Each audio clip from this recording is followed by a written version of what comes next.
Halo Barudak, saya Persiana Gali. Selamat datang di program perdana Persiana di channel Balik Bandung yang kedepannya akan membahas isu-isu hangat di kota Bandung. Nah, isu sekarang yang sedang hangat adalah mengenai bobotoh yang mendatangi kediaman Ma'ruf Amin untuk membicarakan mengenai dukungan Jokowi Ma'ruf di Pilpres 2019. Bagaimana kita menanggapinya sebagai bobotoh, bagaimana kita menanggapinya sebagai warga Bandung.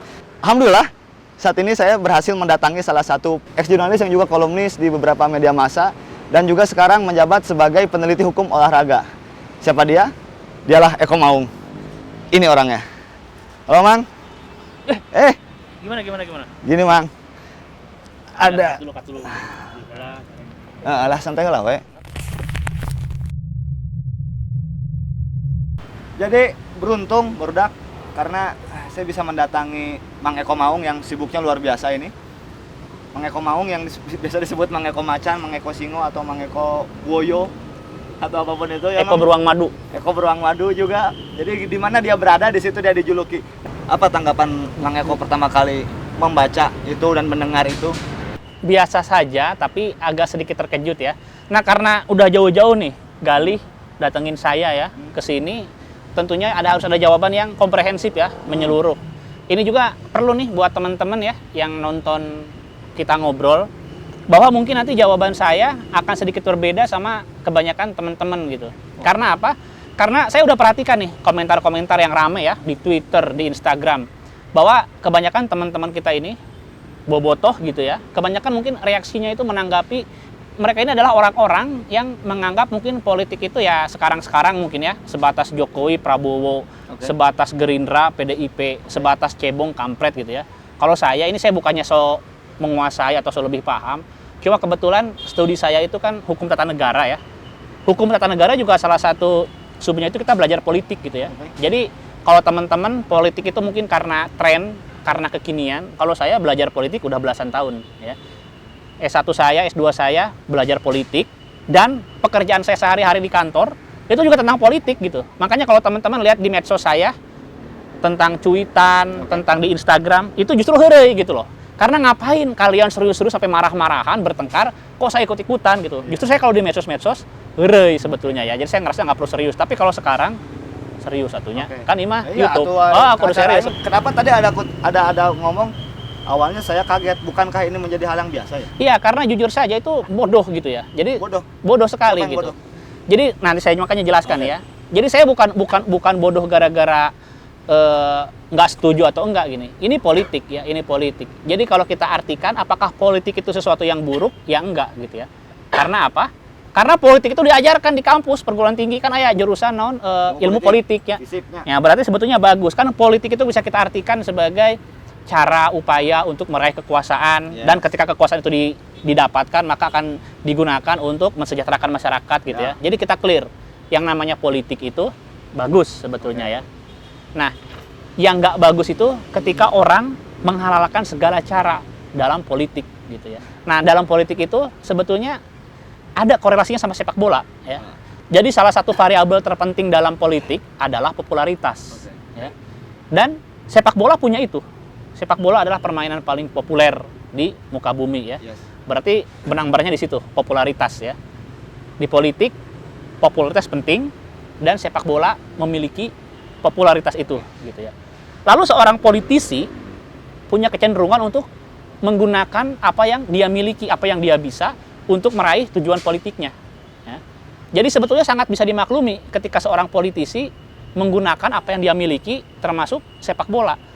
Di Italia kita lihat ada Partai Forza misalkan ya, miliknya Silvio Berlusconi. Jadi AC Milan dalam tanda kutip dipolitisasi untuk tujuan politik dia. Lalu di Inggris misalkan Roman Abramovich ya, Chelsea, ya, untuk menarik perhatian Vladimir Putin, itu juga dia menggunakan Chelsea. Lalu di Asia ada Thaksin Shinawatra ya dengan Manchester City gitu. Orang-orang ini bisa terkenal karena sepak bolanya gitu, dan itu menunjang popularitas dia di politik gitu. Dalam artian kita di sini bukan untuk mencaci, melarang atau apa ya, karena kan udah ada peranannya ya. Kita lihat Instagram atau komen-komen yang kemarin lagi rame aja, orang-orang itu kan udah dipenuhi dengan hujatan, dan kita di sini bukan untuk meneruskan itu ya. Kita ingin clear ya, bahwa sebetulnya apa yang dilakukan oleh teman-teman kita itu sebetulnya nggak ada larangan gitu ya. Karena kan para politisi ini tadi saya sudah katakan mereka akan menggunakan segala cara, justru malah aneh gitu. Justru malah aneh kalau misalkan seorang ketua Viking ya, saya ngarang deh. Nah, Heru Joko itu justru tidak menggunakan aset yang dia miliki, termasuk jabatan dia di Viking, lalu anak-anak buahnya, distrik-distrik. Itu malah aneh. Kalau dia nggak menggunakan itu malah aneh. Itu berarti dia bukan politisi. Kalau politisi memang seperti itu, segala cara menggunakan gitu kan. Nah, itu memang harus digunakan.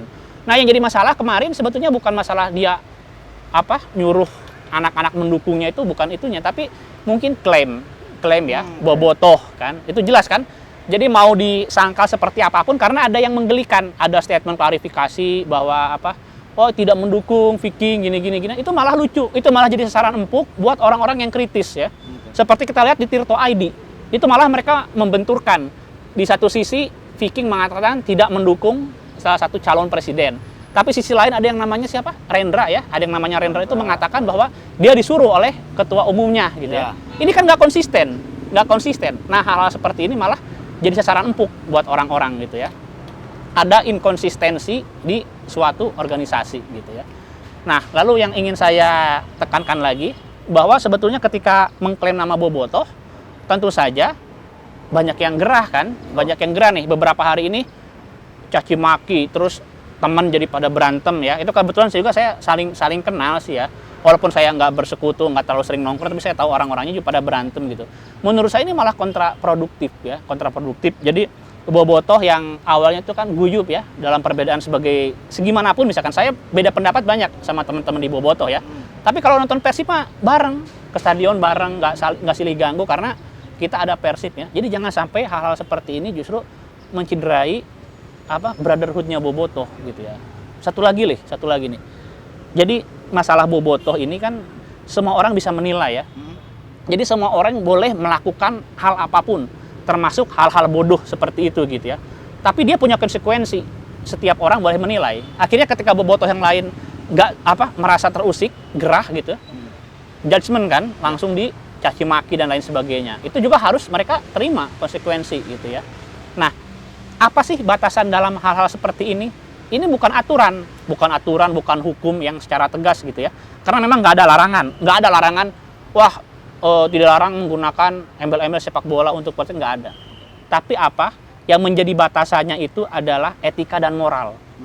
Dan sebetulnya kalau kita lihat secara menyeluruh, yang namanya etika dan moral ini jauh di atas hukum, statusnya lebih tinggi gitu ya. Karena Karena kalau dalam pengertian sempit kan hukum ini bisa kita artikan hanya sebagai teks tertulis saja gitu. Tapi yang namanya etika dan moral itu mengakar gitu loh di masyarakat. Karena ini berkaitan dengan persepsi, dengan budaya, dengan nilai-nilai gitu ya. Nah, kita bisa melihat apakah ini sesuai nggak dengan etika sama moral? Tampaknya tidak gitu ya. Karena Karena kita melihat reaksi dari masyarakat. Berarti Berarti ada batasan yang dilanggar, tapi bukan batasan-batasan yang tertulis gitu loh, bukan hukum, tapi ada etika dan moral dan perasaan di bobotoh mungkin. Nah, tapi apakah bijak ya? Katakan seorang Heru Joko sebagai ketua umum Viking nyemplung di Nasdem. Gitu ya. Apakah bijak? Tadi ngomongin soal moral, soal etika. Iya. Ngomongin bijak. Iya. Tapi Kang, tahan dulu. Ini nanya nahan mana aku mau. Lanjut ke segmen berikutnya. Oh, tong di dia lo besireum lah. Oh, lo besireum jadi. Lanjut. Tai manuk ya. Tong di dia pindahnya. Iya mah no haters juga ya. Nah, ya, haters manuk.